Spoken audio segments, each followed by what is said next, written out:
ನನ್ನ ತಾಯಿ ಇತ್ತೀಚೆಗೆ ಅನಾರೋಗ್ಯದಿಂದ ಬಳಲುತ್ತಿದ್ಲು. ನನ್ನ ತಂದೆ ತೀರಿ ಹೋದ ಮೇಲೆ ನಮ್ಮ ಪರಿಸ್ಥಿತಿ ತುಂಬ ಬದಲಾಗಿ ಹೋಗಿತ್ತು. ಈಗ ನಮ್ಮ ಬಳಿ ದುಡ್ಡಿನ ಖಜಾನೆ ಸೇರುವುದಕ್ಕೆ ಶುರುವಾಯಿತು.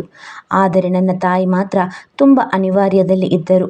ನನ್ನ ತಾಯಿ ಮಲಗಿ ಎದ್ದೇಳುತ್ತಿದ್ದ ಹಾಸಿಗೆಯನ್ನು ಎತ್ತುವಾಗ ಅದರ ಕೆಳಗೆ ಲೆಕ್ಕವಿಲ್ಲದಷ್ಟು ದುಡ್ಡನ್ನು ನೋಡಿ ನನಗೆ ದೊಡ್ಡ ಆಘಾತವಾಯಿತು.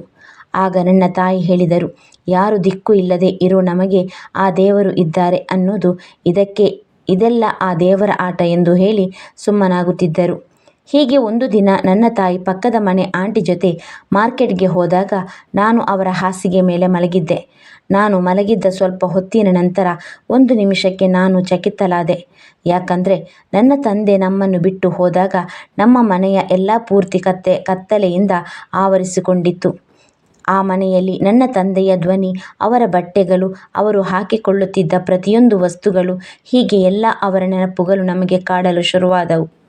ನನ್ನ ತಾಯಿ ಕಲ್ಲಿನ ಮೂರ್ತಿಯಾಗಿ ಹೋಗಿದ್ದಳು. ಅವರ ಮನಸ್ಸಲ್ಲಿ ಒಂದು ರೀತಿ ಮೌನ ಮುಚ್ಚಿಕೊಂಡಿತ್ತು.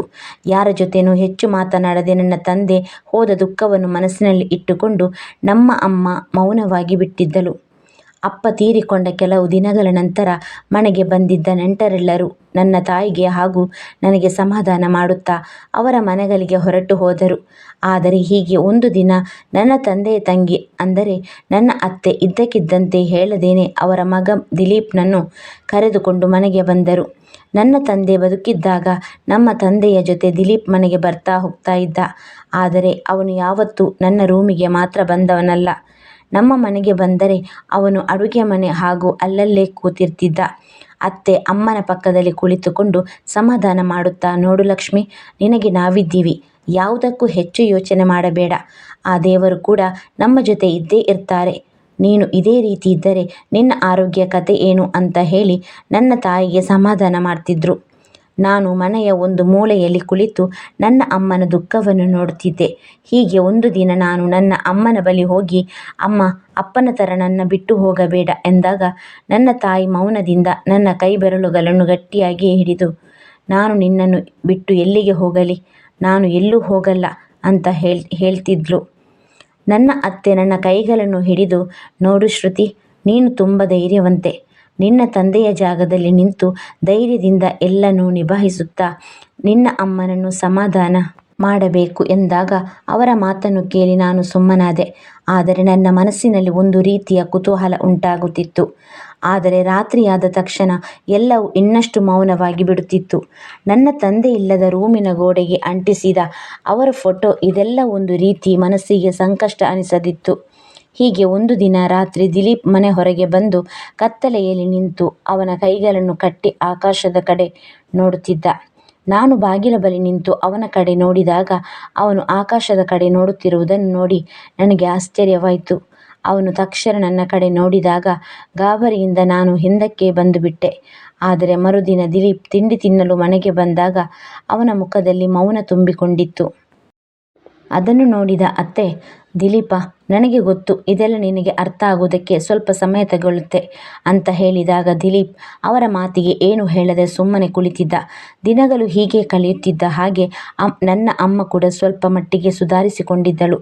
ಪದೇ ಪದೇ ಅವರು ಆ ಟ್ರಂಕ್ನ ಬಗ್ಗೆ ಹೇಳುವುದಕ್ಕೆ ಪ್ರಯತ್ನ ಪಡುತ್ತಿದ್ದರು. ಪದೇ ಪದೇ ನನ್ನ ತಾಯಿ ಆ ಟ್ರಂಕ್ ತೆಗೆಬೇಡಿ ಅಂತ ಹೇಳ್ತಿದ್ರು. ಅವರ ಮಾತನ್ನು ಕೇಳಿದವರಿಗೆ ಒಂದು ರೀತಿ ಆಶ್ಚರ್ಯವಾಗುತ್ತಿತ್ತು. ಅಮ್ಮ ಯಾವ ಟ್ರಂಕ್ ಬಗ್ಗೆ ಮಾತನಾಡುತ್ತಿದ್ದಾರೆ ಅನ್ನೋದು ನನಗೆ ಅರ್ಥ ಆಗ್ತಿರಲಿಲ್ಲ. ಆದರೆ ನಾನು ಅವರ ದಿಂಬಿನ ಕೆಳಗೆ ನೋಡಿದಾಗ ಅಂಥದ್ದೇನೂ ಇರಲಿಲ್ಲ. ಆದರೆ ಅಲ್ಲಿ ಏನೋ ಇದೆ ಅನ್ನೋ ಹಾಗೆ ನನ್ನ ಅಮ್ಮನ ಮನಸ್ಸು, ಗಮನವೆಲ್ಲ ಆ ದಿಂಬಿನ ಕಡೆಗೆ ಹೋಗ್ತಿತ್ತು. ಬೇರೆ ದಿನ ನಾನು ಸ್ಕೂಲ್ನಿಂದ ಮನೆಗೆ ಬಂದಾಗ ಮನೆಯ ವಾತಾವರಣವೆಲ್ಲ ತುಂಬ ಬದಲಾಗಿ ಹೋಗಿತ್ತು. ನನ್ನ ತಾಯಿ ಕೂಡ ನಿದ್ದೆ ಮಾಡದೆ ಅವರ ಹಾಸಿಗೆಯ ಮೇಲೆ ಕುಳಿತಿದ್ದರು. ಆದರೆ ಅವರ ದಿಂಬಿನ ಕೆಳಗೆ ನನಗೆ ಏನೋ ಕಾಣಿಸಿತ್ತು. ತಕ್ಷಣವೇ ನಾನು ತಲೆದಿಂಬನ್ನು ಎತ್ತಿ ನೋಡಿದಾಗ ಅಲ್ಲಿ ಒಂದು ಪೇಪರ್ ಕವರ್ ಬಚ್ಚಿಟ್ಟಿರುವುದು ನನ್ನ ಕಣ್ಣಿಗೆ ಬಿತ್ತು. ತಕ್ಷಣವೇ ನಾನು ಅದನ್ನು ಎತ್ತಿಕೊಳ್ಳುವುದಕ್ಕೆ ಹೋದೆ. ಇದೇನಿರಬಹುದು, ಇದರಲ್ಲಿ ಏನಿದೆ ಎಂದು ಕುತೂಹಲದಿಂದ ನೋಡಲು ಹೋದಾಗ ಅಷ್ಟರಲ್ಲಿ ಅಮ್ಮ ಬಂದು, ಬೇಡಮ್ಮ ಅಂತ ನನ್ನನ್ನು ತಡೆದರು. ಆಗ ನಾನು, ಅಮ್ಮ, ನಾನೀಗ ಬೆಳೆದು ದೊಡ್ಡವಳಾಗಿದ್ದೇನೆ, ನನಗೂ ಎಲ್ಲ ಅರ್ಥವಾಗುತ್ತೆ, ನೀನು ಅದನ್ನು ನನಗೆ ತೋರಿಸು ಎಂದಾಗ, ಬೇಡಮ್ಮ, ಇನ್ನು ನೀನು ಚಿಕ್ಕ ಹುಡುಗಿ ಅನ್ನುವಷ್ಟರಲ್ಲಿ ಅತ್ತೆ ದಿಲೀಪ್ನನ್ನು ಕರೆದುಕೊಂಡು ರೂಮಿನ ಕಡೆಗೆ ಬಂದರು. ಅವರನ್ನು ನೋಡಿದ ಅಮ್ಮ ನನ್ನ ಕಡೆ ಸನ್ನೆ ಮಾಡುತ್ತಾ, ಏನು ಮಾತನಾಡಬೇಡ, ನೀನು ಸುಮ್ಮನೆ ಇರು ಎಂದು ಹೇಳಿ ನನ್ನನ್ನು ಸುಮ್ಮನಿರಿಸಿದರು. ಆ ಸಮಯಕ್ಕೆ ನಾನು ಏನು ಮಾತನಾಡದೆ ಸುಮ್ಮನೆ ನಿಂತುಕೊಂಡೆ. ಆದರೆ ರಾತ್ರಿ ನನ್ನ ಅಮ್ಮ ಮಲಗಿರುವುದನ್ನು ನೋಡಿ ನಾನು ಅವರ ದಿಂಬಿನ ಕೆಳಗೆ ಕೈ ಹಾಕಿ ಅಲ್ಲಿ ಇಟ್ಟಿದ್ದ ಆ ಎನ್ವಲಪ್ ಕಾರ್ಡನ್ನು ಎತ್ತಿಕೊಳ್ಳುವುದಕ್ಕೆ ಹೋದಾಗ ನನ್ನ ತಾಯಿ ನಿದ್ದೆಯಿಂದ ಎಚ್ಚರಗೊಂಡು, ನೋಡು, ನಾನು ನಿನಗೆ ಬೆಳಿಗ್ಗೆ ಹೇಳಿದ್ದೇನೆ ನೀನು ಅದನ್ನು ನೋಡಬೇಡ ಅಂತ, ನೀನು ಮಲ್ಕೋ ಎಂದು ಹೇಳಿದಳು. ಆಗ ನಾನು ಮೌನವಾಗಿ ಇದರ ಬಗ್ಗೆ ಯೋಚನೆ ಮಾಡತೊಡಗಿದೆ. ಅದು ಯಾಕೋ ಗೊತ್ತಿಲ್ಲ, ರಾತ್ರಿ ಇಡೀ ಆ ದಿನ ನನಗೆ ಸರಿಯಾಗಿ ನಿದ್ದೆ ಬರಲಿಲ್ಲ. ಮನಸ್ಸು ಒದ್ದಾಡುತ್ತಿತ್ತು. ಬೆಳಗ್ಗೆ ಆದ ತಕ್ಷಣ ದಿಲೀಪ್ ಹೊರಗೆ ಗಿಡಗಳಿಗೆ ನೀರನ್ನು ಹಾಕ್ತಿದ್ದ. ನಾನು ಅವನ ಬಳಿ ಹೋಗಿ, ಇನ್ನು ಎಷ್ಟು ದಿನ ಇಲ್ಲಿ ಇರ್ತೀಯ ಎಂದಾಗ ಅವನು ಅವಶ್ಯಕತೆ ಇರುವವರೆಗೆ ಇಲ್ಲೇ ಇರ್ತೀವಿ ಎಂದು ಹೇಳಿದ. ಹೌದಾ, ನೀನು ಯಾಕೆ ಹೇಗೆ ಕೇಳ್ತಾ ಇದ್ದೀಯಾ? ನಾನು ಇಲ್ಲಿರುವುದು ತೊಂದರೆ ಆಗ್ತಿದ್ಯಾ ಅಂತ ಕೇಳಿದಾಗ ಅವರ ಮಾತಿಗೆ ನಾನು ಏನು ಉತ್ತರ ಕೊಡದೆ ಅಲ್ಲಿಂದ ಸೀದಾ ಮನೆಯೊಳಗೆ ಹೋಗಿಬಿಟ್ಟೆ. ಆದರೆ ಅತ್ತೆ ಮಾತ್ರ ನಮ್ಮ ಮನೆಯ ಪ್ರತಿಯೊಂದು ಕೆಲಸವನ್ನು ಮಾಡುತ್ತಾ ನನ್ನ ತಾಯಿಗೆ ಬೇಕು ಬೇಡಗಳನ್ನು ನೋಡಿಕೊಳ್ತಿದ್ರು. ಅವರು ಅವರ ಸ್ವಂತ ಮನೆ ಅನ್ನೋ ರೀತಿ ಇಲ್ಲಿ ಇರ್ತಿದ್ರು. ಹೀಗೆ ಒಂದು ದಿನ ನನ್ನ ಅತ್ತೆ ಶ್ರುತಿ, ಮನೆಯಲ್ಲಿ ಸಕ್ಕರೆ ಖಾಲಿಯಾಗಿದೆ, ನೀನು ಹೋಗಿ ತೆಗೆದುಕೊಂಡು ಬಾ ಅಂದರು. ನಾನು ಅಂಗಡಿಗೆ ಹೋಗಿ ಸಕ್ಕರೆ ತೆಗೆದುಕೊಂಡು ಬಂದೆ. ಹಾಸಿಗೆ ಮೇಲೆ ಅಮ್ಮ ಇಲ್ಲದನ್ನು ನೋಡಿ ರೂಮಿಗೆ ಹೋಗಿ ಮತ್ತೆ ಚೆಕ್ ಮಾಡಿದಾಗ ನನ್ನ ಕೈಗೆ ಏನೋ ಕಾಗದಗಳು ಸಿಕ್ಕಿದಂತಾಯಿತು. ನಾನು ಸುತ್ತಮುತ್ತ ನೋಡಿ ದಿಂಬಿನ ಕೆಳಗೆ ಬಗ್ಗಿ ನೋಡಿದಾಗ ದೊಡ್ಡ ಆಶ್ಚರ್ಯ ಬೇಕಾದಿತ್ತು. ಯಾಕಂದರೆ ನನ್ನ ಕೈಗೆ ಸಿಕ್ಕಿದ ಪೇಪರ್ಗಳು ದುಡ್ಡಿನ ನೋಟ್ಗಳಾಗಿದ್ದವು. ಅದನ್ನು ನೋಡಿ ನಾನು ಗಾಬರಿಯಿಂದ ನನ್ನ ಅಮ್ಮನ ಬಳಿಗೆ ಹೋಗಿ, ಅಮ್ಮ, ಇಷ್ಟು ದುಡ್ಡು ಎಲ್ಲಿಂದ ಬಂತು ಎಂದು ಕೇಳಿದೆ. ಆಗ ಅಮ್ಮ, ನೋಡು, ಅದನ್ನು ಅಲ್ಲೇ ಇಟ್ಟು ಬಿಡು ಎಂದು ಹೇಳಿ ನನ್ನ ಮುಂದೆ ಕೈ ಮುಗಿದು ಕೇಳಿದರು. ಆಗ ನಾನು ಅವರ ಮುಂದೆ ಮತ್ತೇನು ಮಾತನಾಡಲು ಆಗದೆ ಅದನ್ನು ಅಲ್ಲೇ ಇಟ್ಟು ಬಿಟ್ಟೆ. ಆದರೆ ಇದರಿಂದಾಗಿ ನನ್ನ ಮನಸ್ಸಲ್ಲಿ ಒಂದು ರೀತಿಯ ಆತಂಕ ಶುರುವಾಯಿತು. ಇಲ್ಲಿ ಏನಾಗ್ತಿದೆ ಅನ್ನೋದು ನನಗೆ ಸರಿಯಾಗಿ ಅರ್ಥ ಆಗ್ತಿರಲಿಲ್ಲ. ಅಷ್ಟಕ್ಕೂ ಅಮ್ಮನ ಬಳಿ ಇಷ್ಟೊಂದು ದುಡ್ಡು ಎಲ್ಲಿಂದ ಬರುತ್ತೆ? ಆ ದುಡ್ಡನ್ನು ಯಾರು ಕೊಡ್ತಿದ್ದಾರೆ? ದಿಲೀಪ್ ಹಾಗೂ ಅತ್ತೆಗೆ ಏನಾದರೂ ಈ ದುಡ್ಡಿನ ಬಗ್ಗೆ ಗೊತ್ತಿರಬಹುದಾ? ಅಥವಾ ಅಮ್ಮ ಅವರಿಬ್ಬರು ಮನೆಯಲ್ಲಿ ಇರುವುದಕ್ಕೆ ಈ ವಿಷಯವನ್ನು ಹೇಳಿಲ್ವಾ ಅನ್ನೋ ಎಷ್ಟೋ ಪ್ರಶ್ನೆಗಳು ಕೊನೆಗೆ ಕಾಡಲು ಶುರುವಾಯಿತು. ಮಾರನೇ ದಿನ ನಾನು ಅಡುಗೆ ಮನೆಯಲ್ಲಿ ಟಿಫನ್ ರೆಡಿ ಮಾಡ್ತಾ ಇದ್ದೆ. ದಿಲೀಪ್ ನೀರು ಕುಡಿಯೋದಕ್ಕೆ ಬಂದ. ಅದನ್ನು ನೋಡಿ ನಾನು, ದಿಲೀಪ್, ಯಾಕೆ ನೀನು ಯಾರತ್ರನೂ ಏನು ಮಾತನಾಡೋದಿಲ್ಲ, ಯಾವಾಗಲೂ ಸೈಲೆಂಟ್ ಆಗಿರ್ತೀಯಲ್ಲ ಎಂದು ಕೇಳಿದೆ. ಆಗ ಅವನು ಏನನ್ನಾದರೂ ಮಾತನಾಡುವುದರಿಂದ ಏನು ಪ್ರಯೋಜನ ಇಲ್ಲ ಎಂದ. ನಂತರ ರಾತ್ರಿ ಆಗುತ್ತಿದ್ದ ಹಾಗೆ ನಾನು ಅಮ್ಮನ ರೂಮಿಗೆ ಹೋದೆ. ಅಮ್ಮ ಮಲಗದೆ ಕುಳಿತಿರುವುದನ್ನು ನೋಡಿ ನಾನು ನನ್ನ ಅಮ್ಮನ ಬಳಿ ಹೋಗಿ, ಅಮ್ಮ, ರಾತ್ರಿ ಹೊತ್ತಲ್ಲಿ ಇಲ್ಲಿಗೆ ಯಾರಾದರೂ ಬರ್ತಾರಾ ಎಂದು ಕೇಳಿದಾಗ ಅಮ್ಮ ನನ್ನನ್ನು ನೋಡಿ ಮುಖವನ್ನು ಒಂದು ರೀತಿ ಮಾಡಿಕೊಂಡಳು. ಆಗ ನಾನು, ಅಮ್ಮ, ನಾನು ನಿನ್ನ ಮಗಳು, ನನ್ನ ಹತ್ರ ಏನು ವಿಷಯ ಅಂತ ಹೇಳು ಅಂದಾಗ, ನೋಡು, ಸಮಯ ಬಂದಾಗ ಎಲ್ಲ ನಿನಗೆ ತಿಳಿಯುತ್ತೆ, ಎಲ್ಲ ನಿನ್ನ ಒಳ್ಳೆಯದಕ್ಕೆ ಆಗ್ತಿರುವುದು. ಈಗ ನೀನು ನನ್ನ ಏನು ಕೇಳಬೇಡ, ನಾನು ಏನು ಹೇಳುವ ಪರಿಸ್ಥಿತಿಯಲ್ಲಿ ಇಲ್ಲ ಅಂತ ಹೇಳಿದರು. ಒಂದು ದಿನ ಅತ್ತೆ ಅಮ್ಮನಿಗೆ ಔಷಧಿ ಕೊಡುವುದಕ್ಕೆ ಬಂದಾಗ ನಾನು ಅವರ ಬಳಿ, ಅತ್ತೆ, ಅಮ್ಮನ ಬಳಿ ಇಷ್ಟೊಂದು ದುಡ್ಡು ಎಲ್ಲಿಂದ ಬರುತ್ತಿದೆ ಎಂದು ಕೇಳಿದಾಗ, ನೋಡು, ನೀನು ಕೇಳೋ ಪ್ರತಿಯೊಂದು ಪ್ರಶ್ನೆಗೂ ಉತ್ತರ ಕೊಡಬೇಕು ಅನ್ನೋದು ಏನಿಲ್ಲ, ಸಮಯ ಬಂದಾಗ ಎಲ್ಲ ನಿನಗೆ ಗೊತ್ತಾಗುತ್ತೆ ಅಂತ ಹೇಳಿದರು. ಆದರೆ ಹೇಗಾದರೂ ಮಾಡಿ ವಿಷಯ ಏನು ಅನ್ನೋದನ್ನು ತಿಳ್ಕೋಬೇಕು ಅಂತ ಹೇಳಿ ನಾನು ಆ ದಿನ ರಾತ್ರಿ ನಿದ್ದೆ ಮಾಡದೆ ಹಾಸಿಗೆ ಮೇಲೆ ಎಚ್ಚರವಾಗಿ ಕುಳಿತಿದ್ದೆ. ಆಗ ಮನೆಯ ಮಹಡಿಯ ಮೇಲೆ ಮೆಲ್ಲಗೆ ಯಾರೋ ನಡೆದಾಡುತ್ತಿರುವ ಸದ್ದು ನನಗೆ ಕೇಳಿಸಿತು. ನಾನು ಸ್ವಲ್ಪ ಆ ರಾತ್ರಿಯೆಲ್ಲ ಗಾಬರಿಯಿಂದನೇ ಕಳೆದೆ. ಮಾರನೇ ದಿನ ನಾನು ಹೊರಗಡೆ ನಿಂತಿದ್ದ ದಿಲೀಪ್ ಬಳಿ ಹೋಗಿ, ನೀನು ರಾತ್ರಿ ಎಲ್ಲಿಗೆ ಹೋಗಿದ್ದೆ ಎಂದು ಕೇಳಿದೆ. ಆಗ ಅವನು ಅದೆಲ್ಲ ನಿನಗೆ ಯಾಕೆ ಎಂದು ಕೋಪದಿಂದ ಹೇಳಿದ್ದನ್ನು ಕೇಳಿ ನನಗೊಂದು ರೀತಿಯ ಆಶ್ಚರ್ಯ ಶುರುವಾಯಿತು. ಅವನು ಅಷ್ಟು ಕೋಪದಲ್ಲಿ ಮಾತನಾಡಿದ್ದನ್ನು ನೋಡಿ ನಾನು ಮತ್ತೆ ಅವನ ಬಳಿ ಏನನ್ನು ಮಾತನಾಡದೆ ಸುಮ್ಮನಾಗಿ ಬಿಟ್ಟೆ. ನಾನು ಸಾಯಂಕಾಲ ಮನೆ ಕಸ ಗುಡಿಸುವಾಗ ನನಗೆ ಸೋಫಾದ ಬಳಿ ಎನ್ವಲಪ್ ಕವರ್ನಲ್ಲಿ ದುಡ್ಡಿರುವುದನ್ನು ನನ್ನ ಕಣ್ಣಿಗೆ ಬಿತ್ತು. ತಕ್ಷಣವೇ ನಾನು ಅದನ್ನು ಎತ್ತಿಕೊಂಡೆ. ಆಗ ಹೇಗೋ ಅದು ನನ್ನ ತಾಯಿ ಕಣ್ಣಿಗೆ ಬಿತ್ತು. ಅಮ್ಮ ಅದನ್ನು ನನ್ನಿಂದ ಕಿತ್ತುಕೊಳ್ಳುವುದಕ್ಕೆ ಬಂದರು. ಆದರೆ ಈ ಸಲ ನಾನು ಅದನ್ನು ಅಮ್ಮನ ಕೈಗೆ ಕೊಡದೆ ತಕ್ಷಣವೇ ಅದನ್ನು ನಾನು ಎತ್ತಿಕೊಂಡು, ಇಲ್ಲಮ್ಮ, ಈ ಸಲ ನಾನು ಸುಮ್ಮನಿರುವುದಿಲ್ಲ ಎಂದಾಗ ಅಮ್ಮ ನನಗೆ ಏನೋ ಹೇಳೋದಕ್ಕೆ ಬಂದರು. ಆದರೆ ಅವರು ಮುಂದೆ ಮಾತನಾಡಲಿಲ್ಲ. ಆ ಕವರ್ನಲ್ಲಿ ಏನಿದೆ ಅನ್ನೋ ಕುತೂಹಲ ನನಗೆ ಕಾಡಲು ಹೆಚ್ಚಾಯಿತು. ರಾತ್ರಿ ಆಗುತ್ತಿದ್ದ ಹಾಗೆ ಅದನ್ನು ನಾನು ತೆಗೆದು ನೋಡಿದಾಗ ಅದರಲ್ಲಿ 50,000 ದುಡ್ಡು ಇರುವುದು ನನ್ನ ಕಣ್ಣಿಗೆ ಬಿತ್ತು. ಜೊತೆಗೆ ಅದರಲ್ಲಿ ಒಂದು ಚೀಟಿ ಇತ್ತು. ಆ ಚೀಟಿಯಲ್ಲಿ ಸದ್ಯಕ್ಕೆ ಈಗ ನನ್ನ ಬಳಿ ಇರುವುದು ಇಷ್ಟೇ ಹಣ ಎಂದು ಹೇಳಿ ಬರೆದಿತ್ತು. ಅದನ್ನು ಓದಿದ ನಾನು ಈ ದುಡ್ಡನ್ನು ಯಾರು ಕೊಡ್ತಿದ್ದಾರೆ ಅನ್ನೋ ಕುತೂಹಲ ನನಗೆ ಕಾಡಲು ಶುರುವಾಯಿತು. ಬೇರೆ ದಿನ ನಾನು ಅತ್ತೆ ಬಳಿ ಹೋಗಿ ಇದರ ಬಗ್ಗೆ ಕೇಳೋಣ ಅಂತ ಅಂದುಕೊಂಡೆ. ಆದರೆ ನನಗೆ ಧೈರ್ಯ ಸಾಕಾಗಲಿಲ್ಲ. ಅಂದು ಭಾನುವಾರವಾಗಿತ್ತು. ದಿಲೀಪ್ ಅಮ್ಮನ ರೂಮಿನಿಂದ ಹೊರಗಡೆ ಬಂದ. ಅವನ ಕೈಯಲ್ಲಿ ಏನೋ ಇದ್ದದ್ದನ್ನು ನಾನು ಗಮನಿಸಿದೆ. ಅದನ್ನು ನಾನು ಸರಿಯಾಗಿ ಏನು ಅಂತ ನೋಡಲಿಕ್ಕೆ ಆಗಲಿಲ್ಲ. ಹೊರಗಡೆ ಬಂದು ಅವನು ಸೀದಾ ನಮ್ಮ ಮನೆಯ ಗಾರ್ಡನ್ ಬಳಿ ಹೋಗಿ ಮಣ್ಣನ್ನು ಅಗೆದು ಅದರೊಳಗೆ ಹೂತು ಬಚ್ಚಿಟ್ಟುತ್ತಿದ್ದ. ಅದನ್ನು ನೋಡಿ ನನಗೆ ಗಾಬರಿಯಾಯಿತು. ಅವನು ಅದನ್ನು ಮಣ್ಣಿನಲ್ಲಿ ಬಚ್ಚಿಟ್ಟು ಮನೆಯೊಳಗೆ ಬಂದ ತಕ್ಷಣವೇ ನಾನು ಅವನು ಬಚ್ಚಿಟ್ಟಿದ್ದ ಜಾಗಕ್ಕೆ ಹೋಗಿ ಅದನ್ನು ಅಗೆದು ತೆಗೆದು ನೋಡಿದಾಗ ಅಲ್ಲಿ ಒಂದು ಪ್ಲಾಸ್ಟಿಕ್ ಕವರ್ ಇತ್ತು. ಅದರೊಳಗೆ ಒಂದು ಖಾಲಿ ಚೀಟಿ ಇರುವುದು ನನ್ನ ಕಣ್ಣಿಗೆ ಬಿತ್ತು. ಆಗ ನನಗೆ ಮನೆಗೆ ಯಾರು ಬರ್ತಿದ್ದಾರೆ ಅನ್ನೋದು ಕನ್ಫರ್ಮ್ ಆಯಿತು. ದಿಲೀಪ್ ಕೂಡ ಆ ವಿಷಯವನ್ನು ಬಚ್ಚಿಡುತ್ತಿದ್ದ. ಅಮ್ಮನ ಮೌನ, ಅತ್ತೆಯ ಮುಂಜಾಗ್ರತೆ, ಇದೆಲ್ಲದರ ಹಿಂದೆ ಏನೋ ದೊಡ್ಡ ವಿಷಯ ಇದೆ ಅನ್ನೋದು ನನಗೆ ಅರ್ಥ ಆಗಿತ್ತು. ಕೊನೆ ಬಾರಿ ನಾನು ನನ್ನ ತಾಯಿಯ ಬಳಿ ಬಂದು, ಅಮ್ಮ, ನನ್ನ ಮೇಲೆ ಏನಾದರೂ ಆಪತ್ತು ಬರುವುದು ಇದೆಯಾ ಎಂದಾಗ ನನ್ನ ತಾಯಿ ನನ್ನ ತಲೆಯ ಮೇಲೆ ಕೈಯಿಟ್ಟು, ನೋಡು, ನಿನ್ನ ಮೇಲೆ ಯಾವುದೇ ರೀತಿಯ ಆಪತ್ತು ಬರುವುದಿಲ್ಲ. ನೀನು ಯಾಕೆ ಈ ರೀತಿಯೆಲ್ಲ ಚಿಂತೆ ಮಾಡ್ತಿದ್ಯಾ? ನೀನು ನೆಮ್ಮದಿಯಾಗಿರು ಎಂದು ಹೇಳಿ ಅವರು ನನ್ನ ಕಡೆ ನೋಡಿದಾಗ ಅವರ ಕಣ್ಣಲ್ಲಿ ಏನೋ ದೊಡ್ಡ ಯುದ್ಧ ನಡೆಯುತ್ತಿದೆ. ಅದನ್ನು ಹೇಳುವುದಕ್ಕೆ ಮುಂದಾಗಲಿಲ್ಲ ಅನ್ನೋದು ನನಗೆ ಅರ್ಥ ಆಗಿತ್ತು.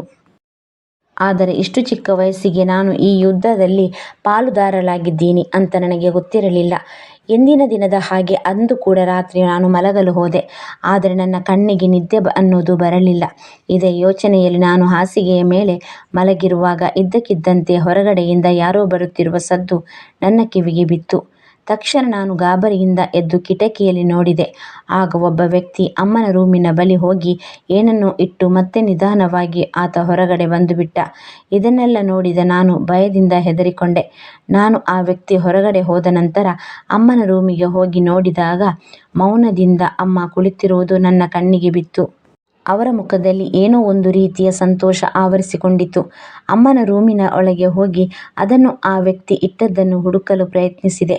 ಆದರೆ ಅಷ್ಟರಲ್ಲಿ ಅತ್ತೆ ಬಂದು, ಶ್ರುತಿ, ಏನು ಮಾಡ್ತಾ ಇದ್ಯಾ ಇಲ್ಲಿ ಎಂದಾಗ ಅತ್ತೆ ಅದೆಲ್ಲ ಏನೂ ಇಲ್ಲ, ಅಮ್ಮನ ವಸ್ತುಗಳನ್ನು ಸರಿಯಾಗಿ ಜೋಡಿಸ್ತಾ ಇದ್ದೆ ಅಂತ ಹೇಳಿದೆ. ಅದಕ್ಕೆ ಅವರು, ನೋಡು, ನಿಮ್ಮ ಅಮ್ಮ ಅವರ ಕೆಲಸನ ಅವರೇ ನೋಡಿಕೊಳ್ಳುತ್ತಾರೆ, ಅದನ್ನೆಲ್ಲ ಮುಟ್ಟಬೇಡ ನೀನು ಅಂದಾಗ ಅವರ ಮಾತನ್ನು ಕೇಳಿ ನನಗೆ ಏನು ಹೇಳಬೇಕು ಅನ್ನೋದು ಗೊತ್ತಾಗದೆ ನಾನು ಸುಮ್ಮನೆ ಇದ್ದೆ. ಆದರೆ ಆ ದಿನದಿಂದ ನಾನು ರಾತ್ರಿ ಹೊತ್ತು ನಿದ್ದೆ ಮಾಡದೆ ಇಡೀ ರಾತ್ರಿ ಭಯದಲ್ಲಿ ಇರ್ತಿದ್ದೆ. ಆದರೆ ಇದೆಲ್ಲ ದಿನ ರಾತ್ರಿ ಹೀಗೆ ನಡೆಯುತ್ತಾ ಬಂತು. ಮನೆಗೆ ಯಾರೋ ಬಂದು ದುಡ್ಡನ್ನು ಇಟ್ಟು ಹೋಗ್ತಾ ಇದ್ರು. ನನ್ನ ತಾಯಿ ಕೂಡ ಇದರ ಬಗ್ಗೆ ನನ್ನ ಬಳಿ ಏನನ್ನೂ ಹೇಳ್ತಿರಲಿಲ್ಲ. ಹಾಗಾಗಿ ನಾನು ಒಂದು ದಿನ ಧೈರ್ಯ ಮಾಡಿ ಅತ್ತೆ ಹತ್ರ ಹೋಗಿ, ಅತ್ತೆ, ರಾತ್ರಿ ಮನೆಗೆ ಯಾರು ಬರ್ತಿದ್ದಾರೆ, ಆ ವ್ಯಕ್ತಿ ಯಾರು ಎಂದಾಗ ಅವರು ಈ ದಿನವೂ ಕೂಡ, ನೋಡು, ನೀನಿನ್ನು ಚಿಕ್ಕ ಹುಡುಗಿ, ಅದೆಲ್ಲ ನಿಮಗೆ ಅರ್ಥ ಆಗುವುದಿಲ್ಲ, ಸಮಯ ಬಂದಾಗ ಎಲ್ಲ ಗೊತ್ತಾಗುತ್ತೆ ಅಂತ ಅದೇ ಮಾತನ್ನು ಮತ್ತೆ ಹೇಳಿ ನನ್ನನ್ನು ಸುಮ್ಮನಾಗಿ ಇರಿಸಿದ್ರು. ಆ ರಾತ್ರಿ ದಿಲೀಪ್ ಕೂಡ ಮನೆಯಲ್ಲಿ ಇರಲಿಲ್ಲ. ಬೆಳಗಾದ ತಕ್ಷಣ ದಿಲೀಪ್ ಮನೆಗೆ ಬಂದ. ಅವನ ಬಳಿ ಹೋಗಿ ನಾನು, ದಿಲೀಪ್, ಈ ಮನೆಗೆ ರಾತ್ರಿ ಹೊತ್ತು ಯಾರೋ ಬರ್ತಿದ್ದಾರೆ, ಯಾರು ಅನ್ನೋದು ನಿನಗೆ ಗೊತ್ತಾ ಅಂತ ಕೇಳಿದಾಗ, ನೋಡು, ಅದರ ಬಗ್ಗೆ ನೀನು ಹೆಚ್ಚು ತಿಳಿದುಕೊಳ್ಳುವುದಕ್ಕೆ ಹೋಗದೆ ಇದ್ದರೆ ನಿನಗೆ ಒಳ್ಳೆಯದು ಎಂದು ಹೇಳಿ ಅವನು ನಿಂತುಕೊಳ್ಳದೆ ಹೊರಟು ಹೋದ.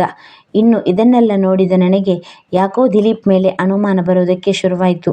ಹೇಗಾದರೂ ಮಾಡಿ ನಾನು ಇದನ್ನೆಲ್ಲ ಪತ್ತೆ ಹಚ್ಚಲೇಬೇಕು ಅಂತ ಹೇಳಿ ಧೈರ್ಯ ಮಾಡಿ ಮಾರನೇ ದಿನ ರಾತ್ರಿ ನಿದ್ದೆ ಮಾಡದೆ ಆ ವ್ಯಕ್ತಿ ಬರುವುದನ್ನು ಹೊರಗಡೆ ಕಾಂಪೌಂಡ್ನ ಬಳಿ ಹೋಗಿ ಬಚ್ಚಿಟ್ಟುಕೊಂಡು ಕಾಯುತ್ತಾ ಇದ್ದೆ. ಅಷ್ಟರಲ್ಲಿ ಆ ವ್ಯಕ್ತಿ ಆ ದಿನ ಕೂಡ ಬಂದ. ಸೀದಾ ಅವನು ಅಮ್ಮನ ರೂಮಿಗೆ ಹೋಗಿ ದುಡ್ಡನ್ನು ಇಟ್ಟು ಹೊರಗಡೆ ಬಂದ. ಆಗ ಅಷ್ಟರಲ್ಲಿ ನಾನು ಅವನ ಮೇಲೆ ಒಂದು ಸಣ್ಣ ಕಲ್ಲನ್ನು ಎಸೆದೆ. ಅದನ್ನು ನೋಡಿ ಅವನು ಗಾಬರಿಯಿಂದ ಅಲ್ಲಿಂದ ಕಾಂಪೌಂಡ್ ಹಾರಿ ಓಡಿ ಹೋದ. ನಾನು ತಕ್ಷಣ ಅಮ್ಮನ ರೂಮಿಗೆ ಬಂದೆ. ಅಮ್ಮ ಕೈ ಮುಗಿದು ಪ್ರಾರ್ಥನೆ ಮಾಡ್ತಾ ಇರೋದು ನನ್ನ ಕಣ್ಣಿಗೆ ಬಿತ್ತು. ಅಮ್ಮ, ನೀವು ಈಗಲಾದರೂ ಸತ್ಯ ಹೇಳಿ, ಯಾರವರು, ಈಗ ಇಲ್ಲಿಗೆ ಬಂದಿದ್ದವನು? ನಾನು ಎಲ್ಲವನ್ನು ನೋಡಿದ್ದೇನೆ ಎಂದಾಗ ಅಮ್ಮ ಹೇಳಿದಳು, ನೋಡು, ಆತ ಕೊಡುವುದು ಮನೆಗೆ ಬರುತ್ತಿರುವುದು ಏನನ್ನು ತೆಗೆದುಕೊಂಡು ಹೋಗುವುದಕ್ಕಲ್ಲ, ಆದಷ್ಟು ನೀನು ತಾಳ್ಮೆಯಿಂದ ಇರು ಎಂದು ಪ್ರತಿ ಸಲ ಇದನ್ನು ಹೇಳಿ ನನ್ನ ಬಾಯನ್ನು ಮುಚ್ಚಿಟ್ಟಿದ್ರು.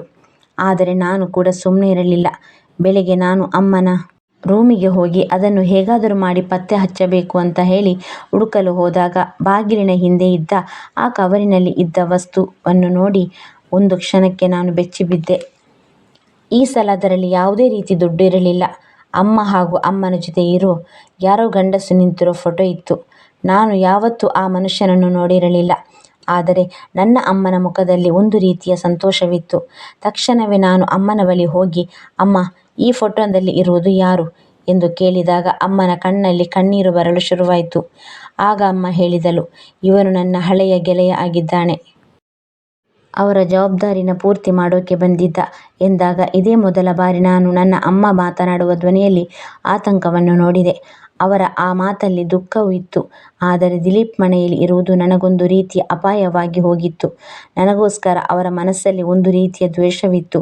ನನ್ನಿಂದಾಗಿ ಅವನಿಗೆ ಏನೋ ಒಂದು ರೀತಿಯ ಕಷ್ಟ ಆಗೋ ತಡೆ ಆಗ್ತಿದೆ ಅನ್ನೋ ಹಾಗೆ ಇರ್ತಿದ್ದ. ಅವನು ಹೀಗೆ ಒಂದು ದಿನ ನಾನು ಅಮ್ಮನಿಗೆ ಔಷಧಿ ಕೊಡುವಾಗ ದಿಲೀಪ್ ಅಲ್ಲಿಗೆ ಬಂದು ಅವರ ತಾಯಿಯ ಬಳಿ ಕೇಳ್ತಿದ್ದ, ಅಮ್ಮ, ಈ ಮನೆ ನಮ್ಮದಾ ಇವರದ್ದಾ ಎಂದಾಗ ಪ್ರತಿ ಸಲ ಲವಲವಿಕೆಯಿಂದ ಮಾತನಾಡುತ್ತಿದ್ದ ಅತ್ತೆ ಅಂದು ಮಾತ್ರ ಮೌನದಿಂದ, ನೋಡು ದಿಲೀಪ, ಇವರು ಕೂಡ ನಮ್ಮವರೇ, ಹಾಗೆಲ್ಲ ಮಾತನಾಡಬೇಡ ಎಂದಾಗ ಅವನು ಮೌನದಿಂದ ಹೊರಗಡೆ ಹೋಗಿಬಿಟ್ಟ. ನಾನು ಅಮ್ಮನ ಮುಖವನ್ನು ನೋಡಿದೆ. ಅವರ ಮುಖದಲ್ಲಿ ಈ ವಿಷಯದಿಂದಾಗಿ ಒಂದು ರೀತಿಯ ಸಂಕಷ್ಟ ಎದ್ದು ಕಾಣುತ್ತಿತ್ತು. ನಾನು ಹೊರಗಡೆ ಗಿಡಗಳಿಗೆ ನೀರು ಹಾಕುವಾಗ ದಿಲೀಪ್ ನನ್ನ ಹತ್ತಿರ ಬಂದು, ನೋಡು, ಇಲ್ಲಿ ಅಂದುಕೊಂಡ ಹಾಗೆ ಏನೂ ಬದಲಾಗುವುದಿಲ್ಲ ಎಂದು ಹೇಳಿದ. ಆಗ ನಾನು, ಯಾಕೆ ಬದಲಾಗುವುದಿಲ್ಲ? ಇದು ನನ್ನ ಮನೆ, ಇಲ್ಲಿ ನನಗೂ ಅಧಿಕಾರ ಇದೆ ಎಂದಾಗ ದಿಲೀಪ್ ಹೇಳಿದ, ಯಾವುದು ನಿನ್ನ ಮನೆ? ಏನು ಅಧಿಕಾರ ಇದೆ ನಿನಗೆ ಎಂದಾಗ ನಾನು ಹೇಳಿದೆ, ಸಮಯಕ್ಕೆ ತಕ್ಕ ಹಾಗೆ ಎಲ್ಲ ಬದಲಾಗಬೇಕು, ಆ ಸಮಯ ಬಂದೇ ಬರುತ್ತದೆ ಎಂದು. ಆಗವನು, ಸಮಯ ಅನ್ನುವುದು ನಾವು ಅಂದುಕೊಂಡ ಹಾಗೆ ನಡೆಯುವುದಿಲ್ಲ ಎಂದು ಹೇಳಿದ. ಈ ದಿನ ಅಮ್ಮನಿಗೆ ಇದ್ದಕ್ಕಿದ್ದ ಹಾಗೆ ರಾತ್ರಿ ಸಮಯದಲ್ಲಿ ಅವರ ಆರೋಗ್ಯ ತುಂಬಾನೇ ಹದಗೆಟ್ಟಿತ್ತು. ಒಂದೇ ಸಮನೆ ಅವರು ಜ್ವರ ಹಾಗೂ ಕೆಮ್ಮಿನಿಂದ ಬಳಲುತ್ತಿದ್ದರು. ಆದರೆ ಅಷ್ಟು ಜ್ವರವಿದ್ದರೂ ಅವರು ರೂಮಿನಲ್ಲಿದ್ದ ಆ ಹಳೆಯ ಪೆಟ್ಟಿಗೆಯ ಬಗ್ಗೆ ಏನೋ ಹೇಳೋದಕ್ಕೆ ಪ್ರಯತ್ನ ಪಡ್ತಾ ಆ ಕಡೆ ಸನ್ನೆ ಮಾಡ್ತಿದ್ರು. ಅವರ ಮಾತು ನನಗೆ ಅರ್ಥ ಆಗಲಿಲ್ಲ. ಅಷ್ಟರಲ್ಲಿ ಅತ್ತೆ ಬಂದು, ಶ್ರುತಿ, ತಾಯಿ ಹಣೆ ಮೇಲೆ ತಣ್ಣೀರು ಬಟ್ಟೆ ಇಡು, ಬೆಳಗ್ಗೆ ಎದ್ದ ತಕ್ಷಣ ಆಸ್ಪತ್ರೆಗೆ ಕರೆದುಕೊಂಡು ಹೋಗ್ತೀವಿ, ಈಗಾಗಲೇ ಅವಳಿಗೆ ಜ್ವರ ಜಾಸ್ತಿ ಇದೆ ಅಂದಾಗ ನಾನು ಅಮ್ಮನ ಪಕ್ಕದಲ್ಲಿ ಕುಳಿತುಕೊಂಡು ಅವರಿಗೆ ತಣ್ಣೀರು ಬಟ್ಟೆಯನ್ನು ಹಾಕುತ್ತಿದ್ದೆ. ಬೆಳಗಾದ ತಕ್ಷಣ ದಿಲೀಪ್ ಹಾಗೂ ಅತ್ತೆ ಅಮ್ಮನನ್ನು ಕರೆದುಕೊಂಡು ಆಸ್ಪತ್ರೆಗೆ ಹೋಗುವುದಕ್ಕೆ ರೆಡಿಯಾದರು. ಆಗ ನಾನು, ಅತ್ತೆ, ಅಮ್ಮನ ಜೊತೆ ಆಸ್ಪತ್ರೆಗೆ ನಾನು ಬರ್ತೀನಿ ಅಂದಾಗ ಅತ್ತೆ ಹೇಳಿದರು, ನೋಡು, ನಾವೇ ನೋಡಿಕೊಳ್ತೀವಿ, ನೀನು ಮನೆಯಲ್ಲಿ ಇರು ಎಂದು ಹೇಳಿ ಆಟೋದಲ್ಲಿ ಅಮ್ಮನ ಕೂರಿಸಿಕೊಂಡು ಕರೆದುಕೊಂಡು ಹೋಗ್ತಿದ್ದರು. ನಾನು ಎಷ್ಟು ಕೇಳಿಕೊಂಡರೂ ಅತ್ತೆ ನನ್ನನ್ನು ಕರೆದುಕೊಂಡು ಹೋಗಲಿಲ್ಲ. ನಾನು ಅಮ್ಮನ ಕೈಯನ್ನು ಹಿಡಿದುಕೊಂಡಿದ್ದೆ. ಆಟೋ ಮುಂದೆ ಸಾಗುತ್ತಿದ್ದಂತೆ ಅಮ್ಮನ ಕೈ ಕಳಚಿಕೊಂಡಿತ್ತು. ನಾನು ಬಾಗಿಲ ಬಳಿ ನಿಂತು ಅಮ್ಮ ಹೋದ ದಾರಿಯನ್ನೇ ನೋಡ್ತಾ ನಿಂತಿದ್ದೆ. ಅಮ್ಮ ಇಲ್ಲದ ಈ ಮನೆ ನನಗೆ ಖಾಲಿ ಖಾಲಿ ಅನಿಸುತ್ತಿತ್ತು. ಅಮ್ಮ ಆಸ್ಪತ್ರೆಗೆ ಹೋದ ಮೇಲೆ ನನ್ನ ಭಯ ಇನ್ನಷ್ಟು ಹೆಚ್ಚಾಗುತ್ತಾ ಹೋಯಿತು. ಸ್ವಲ್ಪ ಸಮಯದ ನಂತರ ಅಮ್ಮ ಹೇಗಿದ್ದಾರೆ ಅಂತ ವಿಚಾರಿಸೋಣ ಅಂತ ಹೇಳಿ ಅತ್ತೆ ಹಾಗೂ ದಿಲೀಪ್ಗೆ ಫೋನ್ ಮಾಡಿದೆ. ಅವರಿಬ್ಬರ ಫೋನ್ಗಳು ಸ್ವಿಚ್ ಆಫ್ ಬರ್ತಿತ್ತು. ಆಗ ನನಗೆ ಏನೋ ಆಗಿದೆ ಅಂತ ನನ್ನ ಮನಸ್ಸಿಗೆ ಅನಿಸ್ತಿತ್ತು. ನನ್ನ ಮನಸ್ಸಲ್ಲಿ ಒಂದು ರೀತಿಯ ಭಯ ಹೆಚ್ಚಾಗುತ್ತಾ ಹೋಯಿತು. ಹಾಕುತ್ತಾ ಅಮ್ಮ ಮಲಗುತ್ತಿದ್ದ ಹಾಸಿಗೆಯ ಮೇಲೆ ಹೋಗಿ ನಾನು ಮಲಗಿದೆ. ಅದೇ ಯೋಚನೆಯಲ್ಲಿದ್ದಾಗ ಅಮ್ಮ ಹೇಳುತ್ತಿದ್ದ ಆ ಪೆಟ್ಟಿಗೆಯ ಕಡೆ ನನ್ನ ಗಮನ ಹೋಯಿತು. ತಕ್ಷಣ ನಾನು ಹಾಸಿಗೆಯಿಂದ ಎದ್ದು ಆ ಪೆಟ್ಟಿಗೆಯನ್ನು ತೆಗೆಯಲು ಹೋದೆ. ಆ ಪೆಟ್ಟಿಗೆಯಲ್ಲಿ ನನಗೆ ಇನ್ನೊಂದು ಪತ್ರ ಸಿಕ್ತು. ಆ ಪತ್ರದಲ್ಲಿ ಈಗ ಸಮಯ ಬಂದೇ ಬಿಡ್ತು ಅನ್ನೋದು ಬರೆದಿರುವುದನ್ನು ನೋಡಿ ನನಗೆ ಆಶ್ಚರ್ಯವಾಯಿತು. ಈ ಪತ್ರದ ಅರ್ಥವಾದರೂ ಏನು ಅನ್ನೋದು ನನಗೆ ಅರ್ಥ ಆಗಲಿಲ್ಲ. ತಕ್ಷಣ ನಾನು ದಿಲೀಪ್ನ ರೂಮಿಗೆ ಹೋದೆ. ಅವರ ರೂಮಲ್ಲಿ ಎಲ್ಲವನ್ನು ಚೆಕ್ ಮಾಡುವುದಕ್ಕೆ ಶುರು ಮಾಡಿದೆ. ಅವನ ರೂಮಿನಲ್ಲಿ ಏನೂ ಸಿಗಲಿಲ್ಲ. ಆಗ ನನ್ನ ಗಮನ ಅಲ್ಲಿದ್ದ ಅವನ ಕಬೋರ್ಡ್ ಕಡೆ ಹೋಯಿತು. ನಾನು ಆ ಕಬೋರ್ಡನ್ನು ತೆಗೆದು ನೋಡಿದಾಗ ಒಂದು ಕ್ಷಣಕ್ಕೆ ನಾನು ಬೆಚ್ಚಿಬಿದ್ದೆ. ಆ ಕಬೋರ್ಡ್ನಲ್ಲಿ ಪತ್ರಗಳು ಇರುವುದು ನನ್ನ ಕಣ್ಣಿಗೆ ಬಿತ್ತು. ತಕ್ಷಣವೇ ನಾನು ಒಂದೊಂದಾಗಿ ಪತ್ರಗಳನ್ನು ತೆಗೆದು ನೋಡಿದಾಗ ಒಂದು ಪತ್ರದಲ್ಲಿ ಅಮ್ಮನ ಹೆಸರಿದ್ದು ಅದು ಒಂದು ಡಾಕ್ಟರ್ ಸ್ಲಿಪ್ ಆಗಿತ್ತು. ಇದರಿಂದ ನನಗೆ ಅನಿಸಿದ್ದು, ನಮಗೆ ಗೊತ್ತಿಲ್ಲದೆ ಅಮ್ಮನಿಗೆ ಏನೋ ಔಷಧಿ ಕೊಡ್ತಿದ್ದಾರೆ ಅನ್ನೋದು ಅರ್ಥ ಆಗ್ತಿತ್ತು. ಅಷ್ಟರಲ್ಲಿ ಅತ್ತೆಯ ಫೋನ್ ಕೂಡ ಬಂತು. ಅವರು ಹೇಳಿದ್ರು, ನಿನ್ನ ತಾಯಿಗೆ ತುಂಬ ಸೀರಿಯಸ್ ಆಗಿದೆ, ದೇವರಿಗೆ ದೀಪ ಹಚ್ಚಿ ನಿಮ್ಮ ತಾಯಿಗೋಸ್ಕರ ಬೇಡಿಕೋ ಎಂದಾಗ ನನಗೆ ತುಂಬ ಭಯ ಆಯಿತು. ಅತ್ತೆ, ಅಮ್ಮನ ಹತ್ತಿರ ಬರ್ತೀನಿ ಅಂತ ಕೇಳಿದೆ. ಆಗ ಅವರು ಬೇಡ, ಆಸ್ಪತ್ರೆಯಲ್ಲಿ ಹೆಚ್ಚು ಜನ ಇರಬಾರದು ಅಂತ ಡಾಕ್ಟರ್ ಹೇಳಿದ್ದಾರೆ. ಅವರಿಗೆ ಏನು ಪ್ರಜ್ಞೆ ಬಂದಿಲ್ಲ ಎಂದು ಹೇಳಿ ತಕ್ಷಣ ಕಟ್ ಮಾಡಿಬಿಟ್ರು. ನನಗೆ ಏನೂ ಅರ್ಥ ಆಗ್ತಿರಲಿಲ್ಲ. ಅಲ್ಲಿಗೆ ಆಗಲೇ ರಾತ್ರಿ ಆಗ್ತಾ ಬಂದಿತ್ತು. ಮನೆಯಲ್ಲಿ ನಾನು ಒಬ್ಬಳೇ ಒಂಟಿಯಾಗಿದ್ದೆ. ಮನೆಗೆ ಯಾರಾದರೂ ಬರ್ತಾರೋ ಏನೋ ಅನ್ನೋ ಭಯ ಒಂದು ಕಡೆ, ಇನ್ನೊಂದು ಕಡೆ ಅಮ್ಮ ಇಲ್ಲದ ಮನೆ ಖಾಲಿ ಖಾಲಿ ಅನಿಸಿತು. ಏನೇನು ಯೋಚನೆಗಳು ನನಗೆ ಕಾಡಲು ಶುರುವಾದವು. ಇದೇ ಯೋಚನೆಯಲ್ಲಿ ಮತ್ತೆ ನಾನು ಅಮ್ಮನ ಪೆಟ್ಟಿಗೆಯಲ್ಲಿ ಮತ್ತೆ ಏನಾದರೂ ಸಿಗುತ್ತಾ ಅಂತ ಹೇಳಿ ಹುಡುಕುವುದಕ್ಕೆ ಹೋದಾಗ ಪೆಟ್ಟಿಗೆಯಲ್ಲಿದ್ದ ಬಟ್ಟೆಗಳ ಕೆಳಗೆ ನನಗೆ ಕೆಲವು ಫೈಲ್ಗಳು ಸಿಕ್ಕಿದವು. ಅದರಲ್ಲಿ ಸುಮಾರು 1,00,000ದಷ್ಟು ದುಡ್ಡು ಮತ್ತು ಆ ಫೈಲ್ ಕೆಳಗೆ ಒಂದು ಪತ್ರ ಇತ್ತು. ಅದರಲ್ಲಿ ಬರೆದಿತ್ತು, ಶ್ರುತಿ, ನನಗೆ ಗೊತ್ತು ಈ ಪತ್ರ ನಿನ್ನ ಕೈಗೆ ಒಂದಲ್ಲ ಒಂದು ದಿನ ಸಿಕ್ಕೇ ಸಿಗುತ್ತೆ ಅಂತ. ನೋಡು, ನಾವು ತುಂಬ ದೊಡ್ಡ ಅಪಾಯದಲ್ಲಿ ಇದ್ದೀವಿ. ಇವತ್ತು ನನಗೆ ಇಂತಹ ಪರಿಸ್ಥಿತಿ ಬರೋದಕ್ಕೆ ಕಾರಣನೇ ನಿಮ್ಮ ಅತ್ತೆ ಹಾಗೂ ದಿಲೀಪ. ಅವರಿಗೆ ಎಲ್ಲ ವಿಷಯ ಗೊತ್ತು. ಮೋಸದಿಂದ ನನ್ನನ್ನು ಆಸ್ಪತ್ರೆಗೆ ಕರ್ಕೊಂಡು ಹೋಗ್ತಿದ್ದಾರೆ. ಈಗ ನೀನು ಧೈರ್ಯದಿಂದ ಎಲ್ಲವನ್ನು ಸರಿ ಮಾಡು ಎಂದು ಹೇಳಿ ಅಮ್ಮ ಬರೆದಿರುವ ಪತ್ರವನ್ನು ನೋಡಿ ನಾನು ಗಾಬರಿಯಿಂದ ನಿಂತುಬಿಟ್ಟೆ. ಆದರೆ ನನ್ನ ಬುದ್ಧಿ ಮಾತ್ರ ಚುರುಕಾಗಿ ಕೆಲಸ ಮಾಡೋದಕ್ಕೆ ಶುರು ಇಟ್ಟುಕೊಂಡಿತ್ತು. ಅಂದಿನಿಂದ ಅತ್ತೆ ಮತ್ತು ದಿಲೀಪ್ ಆಡುತ್ತಿದ್ದ ಆಟಗಳೆಲ್ಲ ನನ್ನ ಕಣ್ಣ ಮುಂದೆ ಬರಲು ಶುರುವಾಯಿತು. ತಕ್ಷಣವೇ ನಾನು ಆ ಪತ್ರಗಳನ್ನು ಇಟ್ಟುಕೊಂಡು ಆ ಪೆಟ್ಟಿಗೆಯಲ್ಲಿ ಇದ್ದ ಬಟ್ಟೆಗಳನ್ನು ಸರಿ ಮಾಡಿ ಪೆಟ್ಟಿಗೆ ಮುಚ್ಚಿ ಹೊರಗಡೆ ಬರುತ್ತಿದ್ದಾಗ ಯಾರು ನನ್ನ ಮುಖಕ್ಕೆ ಬಟ್ಟೆ ಕಟ್ಟಿದ ಅನುಭವವಾಗಿ ನನ್ನ ಮೂಗಿಗೆ ಯಾವುದೋ ದ್ರವ್ಯವನ್ನು ಸ್ಪ್ರೇ ಮಾಡಿಬಿಟ್ರು. ಆಗ ತಕ್ಷಣ ನಾನು ತಲೆ ತಿರುಗಿದಂತಾಗಿ ಬಿದ್ದುಬಿಟ್ಟೆ. ನಂತರ ನಾನು ಕಣ್ಣು ಬಿಟ್ಟು ನೋಡಿದಾಗ ನನ್ನನ್ನು ಒಂದು ರೂಮಿನಲ್ಲಿ ಕೂಡಿ ಹಾಕಿದ್ರು ಅನ್ನೋದು ನನಗೆ ಗೊತ್ತಾಗಿತ್ತು. ತಕ್ಷಣವೇ ಅಲ್ಲಿಗೆ ದಿಲೀಪ್ ಬಂದಿದ್ದನ್ನು ನೋಡಿ ನಾನು ಭಯದಿಂದ ದಿಲೀಪ್ ಎನ್ನುವಷ್ಟರಲ್ಲಿ ಅವನು ದ್ವೇಷದಿಂದ ನನ್ನನ್ನು ನೋಡ್ತಾ, ನೋಡು, ವಿಷಯ ಎಲ್ಲ ನಿನಗೆ ಗೊತ್ತಾಗಿದೆ ಅಂದ ಮೇಲೆ ಇಂದು ನಾನು ಕೂಡ ಸುಮ್ಮನೆ ಇರೋದಕ್ಕೆ ಆಗೋದಿಲ್ಲ ಎಂದ. ಅದಕ್ಕೆ ನಾನು ಯಾಕೆ ಈ ರೀತಿ ಮಾಡ್ತಾ ಇದ್ದೀಯಾ ಎಂದಾಗ, ಹೌದು, ಈ ಮನೆ ನನ್ನದು. ನಿಮ್ಮ ತಂದೆ ಮೋಸದಿಂದ ನಮ್ಮ ತಂದೆಯ ಹತ್ತಿರ ಸೈನ್ ಹಾಕಿಸಿಕೊಂಡು ಪಡೆದುಕೊಂಡಿದ್ದಾರೆ ಎಂದು ಹೇಳಿದ. ಆಗ ನಾನು, ಹಾಗಿದ್ರೆ ಇದರಲ್ಲಿ ನನ್ನ ತಾಯಿಯದು ತಪ್ಪು ಏನಿದೆ? ಅವರ ಜೊತೆ ನೀವು ಯಾಕೆ ಈ ರೀತಿಯೆಲ್ಲ ಮಾಡಿದ್ರಿ ಎಂದು ಕೇಳಿದೆ. ಆಗ ಅವರು, ಯಾಕಂದರೆ ನಿನ್ನ ತಾಯಿಗೆ ನಮ್ಮ ವಿಷಯ ಎಲ್ಲ ಗೊತ್ತಿತ್ತು. ನೋಡು, ನೀನು ಹೆಚ್ಚು ಮಾತನಾಡಿದರೆ ನಿನ್ನ ತಾಯಿಗೆ ಬಂದಿರೋ ಗತಿನೇ ನಿನಗೂ ಬರುವುದು. ಬಾಯಿ ಮುಚ್ಚಿಕೊಂಡು ಇಲ್ಲೇ ಬಿದ್ದಿರು ಎಂದು ಹೇಳಿ ಬಾಗಿಲು ಹಾಕಿ ಮತ್ತೆ ನನ್ನ ಕೈಗಳನ್ನು ಕಟ್ಟಿ ಹಾಕಿ ದಿಲೀಪ್ ಹೊರಟು ಹೋದ. ಮುಂದೆ ನನಗೆ ಏನು ಮಾಡಬೇಕು ಎಂದು ತಿಳಿಯದೆ ನೋವಿನಿಂದ ಅಳುತ್ತಾ ಕುಳಿತಿದ್ದೆ. ಮಾರನೇ ದಿನ ದಿಲೀಪ ಬಂದು ಬಾಗಿಲು ತೆಗೆದು, ನೋಡು, ಈಗ ನಿನ್ನ ಆಟ ಎಲ್ಲ ಏನೂ ನಡೆಯುವುದಿಲ್ಲ. ನಿಮ್ಮ ತಾಯಿ ಈಗ ತೀರಿಕೊಂಡಿದ್ದಾಳೆ. ಈಗ ನಿನ್ನನ್ನು ನೋಡೋದಕ್ಕೆ ಯಾರು ಕೂಡ ಬರುವುದಿಲ್ಲ. ಈಗ ನೀನು ಮನೆಯಿಂದ ಹೊರಗಡೆ ಹೋಗಬಹುದು ಎಂದು ಹೇಳಿದ. ಆಗ ನಾನು, ನೀನು ಏನು ಹೇಳಿದೆ? ನನ್ನ ತಾಯಿ ತೀರಿಕೊಂಡಳ ಎಂದು ದುಃಖದಿಂದ ಜೋರಾಗಿ ಅಳೋದಕ್ಕೆ ಶುರು ಮಾಡಿದೆ. ಅವನ ಪಕ್ಕದಲ್ಲಿ ನಿಂತಿದ್ದ ಅತ್ತೆಯನ್ನು ನೋಡಿ, ಅತ್ತೆ, ನಿಮ್ಮನ್ನು ಎಷ್ಟು ಒಳ್ಳೆಯವರಂತ ತಿಳಿದುಕೊಂಡಿದ್ದೆ. ನಾನು ನಮ್ಮ ಜೊತೆಯಲ್ಲಿ ಇದ್ದುಕೊಂಡು ಕೊನೆಗೆ ನನ್ನ ತಾಯಿಯ ಪ್ರಾಣನ ನೀವಿಬ್ಬರೂ ಸೇರಿ ತೆಗೆದು ಬಿಟ್ರಿ. ಆ ದೇವರು ನಿಮ್ಮನ್ನು ಖಂಡಿತವಾಗಿಯೂ ಸುಮ್ಮನೆ ಬಿಡೋದಿಲ್ಲ. ಆದರೆ ನನಗೆ ನನ್ನ ತಾಯಿ ಬೇಕು, ನನಗೆ ನನ್ನ ತಾಯಿ ಬೇಕು ಎಂದು ಜೋರಾಗಿ ಅಳತೊಡಗಿದೆ. ಆಗ ಅತ್ತೆ, ಸಾಕು, ಮುಚ್ಚೆ ಬಾಯಿ. ಹೆಣ್ಣು ಮಕ್ಕಳು ಹೇಗೆ ಇರಬೇಕು ಹಾಗಿದ್ರೇ ಚಂದ. ನಿನಗೆ ಮೊದಲೇ ನಾನು ಹೇಳಿದ್ದೆ ನೀನು ಜಾಸ್ತಿ ಮಾತನಾಡಬೇಡ ಅಂತ. ಆದರೆ ನೀನು ಎಲ್ಲವನ್ನು ತಿಳ್ಕೊಳ್ಳೋಕ್ಕೆ ಪ್ರತಿದಿನ ಪ್ರಯತ್ನ ಮಾಡ್ತಿದ್ದೆ. ಈ ಮನೆ ನಮ್ಮದು, ಮೊದಲು ನೀನು ಇಲ್ಲಿಂದ ತೊಲಗು ಎಂದು ಹೇಳಿ ನನ್ನ ಮನೆಯಿಂದ ಹೊರಗೆ ತಳ್ಳಿದ್ರು. ಕೊನೆ ಸಲ ನನ್ನ ತಾಯಿಯನ್ನು ನೋಡುವ ಅದೃಷ್ಟ ಕೂಡ ನನಗೆ ಇರಲಿಲ್ಲ. ನನ್ನನ್ನು ಮನೆಯಿಂದ ಹೊರಗೆ ಹಾಕಿದ್ರು. ನಂತರ ನಾನು ದಾರಿ ಉದ್ದಕ್ಕೂ ದುಃಖದಿಂದ ಕಣ್ಣೀರು ಹಾಕುತ್ತಾ ಹೋಗುತ್ತಿದ್ದೆ. ಆಗ ಇದ್ದಕ್ಕಿದ್ದಂತೆ ಆ ವ್ಯಕ್ತಿ ನನ್ನ ಕಣ್ಣ ಮುಂದೆ ಬಂದ. ಆತ ಬೇರೆ ಯಾರೂ ಆಗಿರಲಿಲ್ಲ. ದಿನ ರಾತ್ರಿ ನನ್ನ ತಾಯಿಗೆ ಬಂದು ದುಡ್ಡು ಕೊಟ್ಟು ಹೋಗುತ್ತಿದ್ದ ಅದೇ ವ್ಯಕ್ತಿಯಾಗಿದ್ದ. ಅವನು ಈಗ ನನ್ನ ಕಣ್ಣ ಮುಂದೆ ಬಂದಿದ್ದನ್ನು ನೋಡಿ ನಾನು ಆಶ್ಚರ್ಯದಿಂದ ನಿಂತುಬಿಟ್ಟೆ. ಆಗ ಆತ ನನ್ನ ಕೈಗೆ ಒಂದು ಪತ್ರವನ್ನು ಕೊಟ್ಟು, ಇದು ನಿನ್ನ ತಂದೆಯ ಕೊನೆಯ ಪತ್ರ ಎಂದಾಗ ನಾನು ಆಶ್ಚರ್ಯದಿಂದ ಅದನ್ನು ತೆಗೆದು ನೋಡಿದಾಗ ಅದರಲ್ಲಿ ನನ್ನ ತಂದೆ, ನೋಡು ಮಗಳೇ, ಈ ಮನೆ ಮೇಲೆ ನಿನಗೆ ಮಾತ್ರ ಹಕ್ಕು ಇರುವುದು. ಈ ಮನೆಯನ್ನು ನಿನ್ನ ಹೆಸರಿಗೆ ಬರೆದಿದ್ದೇನೆ. ನಾನು ಬದುಕಿರುವಾಗಲೇ ನನ್ನ ತಂಗಿ ಹಾಗೂ ಅವರ ಮಗ ಅವನ ತಂದೆ ಜೊತೆ ಸೇರಿ ಈ ಮನೆಯನ್ನು ದೋಚೋದಕ್ಕೆ ಪ್ರಯತ್ನಪಟ್ಟರು.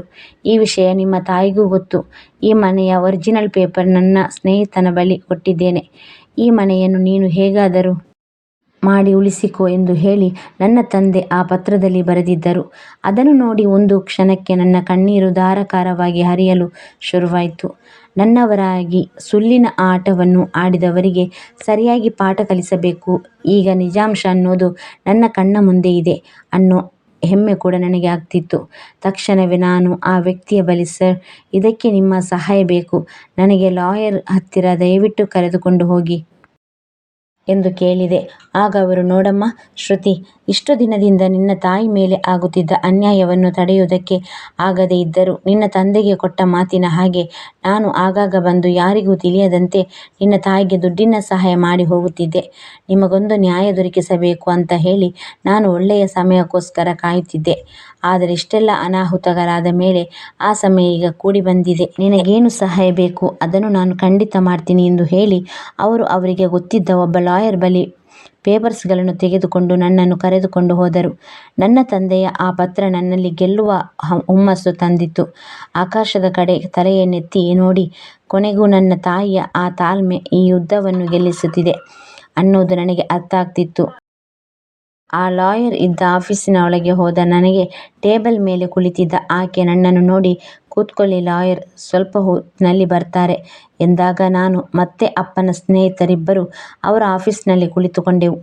ಅಷ್ಟರಲ್ಲಿ ಲಾಯರ್ ಸರ್ ಬಂದಿದ್ದನ್ನು ನೋಡಿ ಅವರ ಬಳಿ ಹೋಗಿ ನಮ್ಮ ಮನೆಯ ಡಾಕ್ಯುಮೆಂಟ್ಸ್ ಪೇಪರ್ಗಳನ್ನು ಕೊಟ್ಟು ಅಪ್ಪನ ಸ್ನೇಹಿತರು ಹೇಳಿದರು, ಸರ್, ಶ್ರುತಿಯ ತಂದೆ ನನ್ನ ಸ್ನೇಹಿತ, ಅವರ ಪ್ರಾಪರ್ಟಿ ಬಗ್ಗೆ ನಿಮಗೆ ಮೊದಲೇ ನಾನು ತಿಳಿಸಿದ್ದೆ ಎಂದಾಗ ಲಾಯರ್ ನಾವು ಕೊಟ್ಟ ಫೈಲ್ನ ಚೆಕ್ ಮಾಡಿದ್ರು. ಅದರಲ್ಲಿ ನಮ್ಮ ಮನೆಯ ಒರಿಜಿನಲ್ ಪೇಪರ್ ಹಾಗೂ ನನ್ನ ತಂದೆ ಬರೆದಿರುವ ಪತ್ರ ಇರುವುದನ್ನು ನೋಡಿ ನಿಮಗೆ ಖಂಡಿತ ನ್ಯಾಯ ಸಿಗುತ್ತೆ, ಅವರನ್ನು ಜೈಲಿಗೆ ಹಾಕಬಹುದು. ನೋಡಮ್ಮ ಶ್ರುತಿ, ನೀನು ಇನ್ನೂ ಧೈರ್ಯದಿಂದ ಇರಮ್ಮ ಎಂದು ಹೇಳಿ ಲಾಯರ್ ನನಗೆ ಸಮಾಧಾನ ಮಾಡಿದ್ರು.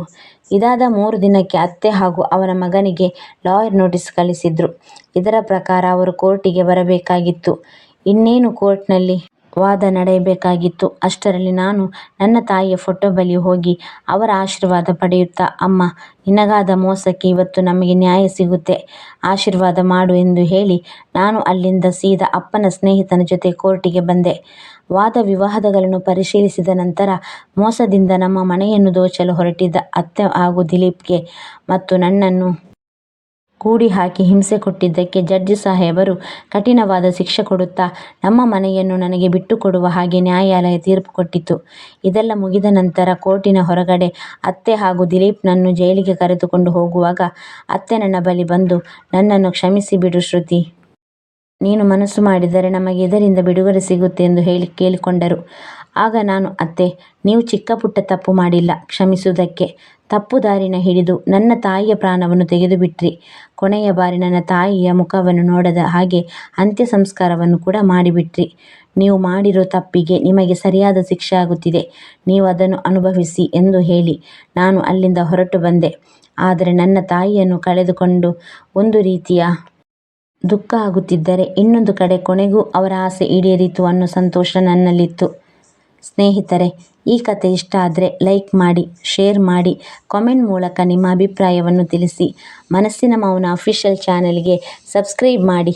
ಕತೆ ಕೇಳಿದ್ದಕ್ಕಾಗಿ ಧನ್ಯವಾದಗಳು. ನಿಮ್ಮ ಸಪೋರ್ಟ್ ನನಗೆ ಯಾವಾಗಲೂ ಇರಲಿ.